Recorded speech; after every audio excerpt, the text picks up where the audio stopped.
Assalamualaikum warahmatullahi wabarakatuh. Pagi ini minggu keempat ya untuk materi matematika ekonomi adalah penerapan banjar dan deret atau penerapan barisan dan deret. Oke, jangan lupa sebelum menyimak materi ini kamu subscribe terlebih dahulu channel ini. Nah, seperti minggu lalu sudah saya sebutkan bahwasanya banjar atau barisan itu kumpulan bilangan yang memiliki pola ya. Jadi dia ada selisihnya itu polanya. Oke. Kemudian deret itu jumlah daripada barisan tersebut. Nah, minggu lalu juga sudah saya jelaskan untuk rumusnya ya. Barisan dan deret itu dibagi dua, ada geometri dan aritmatika. Jadi penerapannya untuk yang geometri itu biasanya dalam ilmu ekonomi seperti mengukur pertumbuhan penduduk. Kalau yang aritmatika itu biasanya dalam usaha ataupun bisnis ya. Oke, nah ini saya jelaskan terlebih dahulu untuk yang geometrinya ya.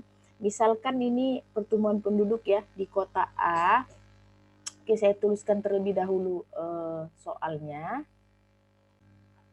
Nah, soalnya bisa dibaca ya, di Kota Medan tahun 2016 jumlah penduduknya 3 juta. Jadi menurut riwayatnya setiap tahun pertumbuhan penduduknya itu 2%.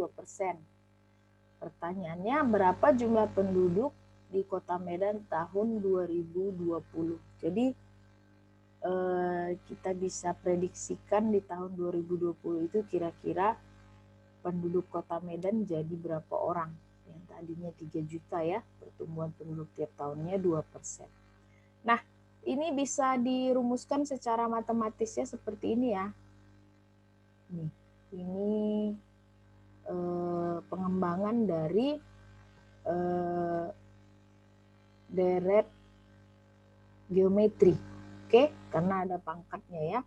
PT sama dengan PI 1 tambah R rasio di sini ya, pangkat T kurang 1. Nah, PT di sini jumlah penduduk pada periode T. Oke, sedangkan PI-nya itu jumlah penduduk di awal periode. Untuk R-nya itu pertumbuhan penduduknya dan T itu selisih waktu pada awal periode hingga periode T-nya. Nah, jadi di sini PI-nya itu 3 juta ya. Oke, diketahui PI-nya 3 juta.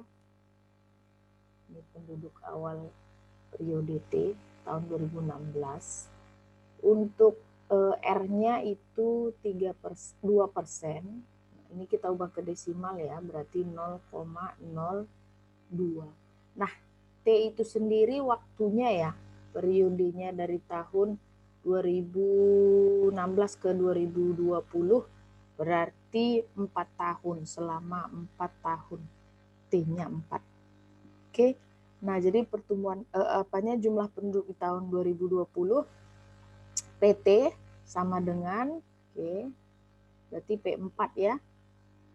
Selama 4 tahun jumlah penduduknya menjadi PI 3 juta dikali 1 tambah R-nya 0,02 pangkat 4 dikurang 1. Nah, sama dengan 3 juta. 1 tambah 0,02 berarti 1,02 pangkat 3 sama dengan 3 juta. 1,02 pangkat 3 itu adalah 1,061208. Nah, ini kalau dikalikan 3 juta hasilnya adalah 3 juta. 183.624 juta jiwa.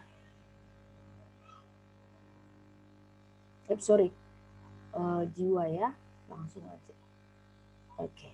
3.183.624 jiwa atau orang. yaitu jumlah penduduk di tahun 2020. Nah, contoh berikutnya itu yang aritmatikanya kita lihat contohnya dalam usaha bisnis. Saya tuliskan terlebih dahulu soalnya ya. Saya bersihkan. Oke, perhatikan soalnya. Stok awal barang PT Smart 10. Kemudian rata-rata permintaan barang setiap bulan itu 7.